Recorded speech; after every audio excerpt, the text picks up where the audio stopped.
Bonjour à tous, bonjour Isor. Bonjour Philippe. Alors au centre de l'actualité financière cette semaine, la Grèce, le retour de la Grèce. Eh bien, nous avons décidé, Isor et moi, de ne pas vous en parler. Pourquoi ne pas en parler? Parce qu'il y a d'autres choses peut-être, bonnes nouvelles, mais avec quelques inquiétudes. Dites-nous en plus. Eh bien oui, parce que ce qui m'a interpellé cette semaine, c'est le comportement de la Réserve fédérale américaine, la fameuse Fed.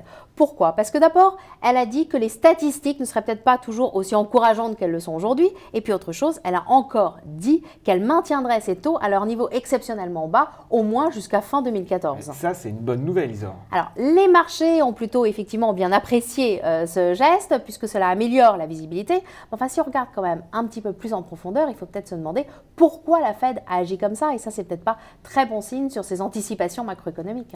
Donc au-delà de la bonne nouvelle, peut-être des inquiétudes futures.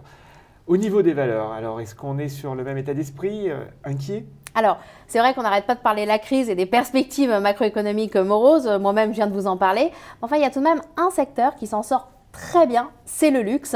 Comme beaucoup d'autres acteurs de ce compartiment de la cote, Hermès vient de publier son chiffre d'affaires pour 2011 et le résultat est absolument exceptionnel. 18,3% de croissance, ça fait 2,84 milliards d'euros de ventes, donc c'est absolument extraordinaire, bien supérieur aux anticipations des analystes records, enfin bref, c'est fabuleux. Mais ça, c'est parce qu'il y a de plus en plus de millionnaires chinois. Eh bien, figurez-vous, pas uniquement, puisqu'il y a de la croissance partout, à part au Japon. Donc finalement, même en Europe, aux États-Unis, partout, il y a de la croissance. Donc ça, c'est plutôt bien. Et le résultat, c'est que Hermès anticipe maintenant une marge opérationnelle pour 2011 supérieure à 30%, là encore, exceptionnel. Mais ça, on verra ça tout de même le 22 mars, le jour où ils publient réellement leurs résultats annuels. Un secteur donc qui résiste bien à la crise. Merci Isor, merci à vous de nous suivre pour un prochain Un fait, une valeur.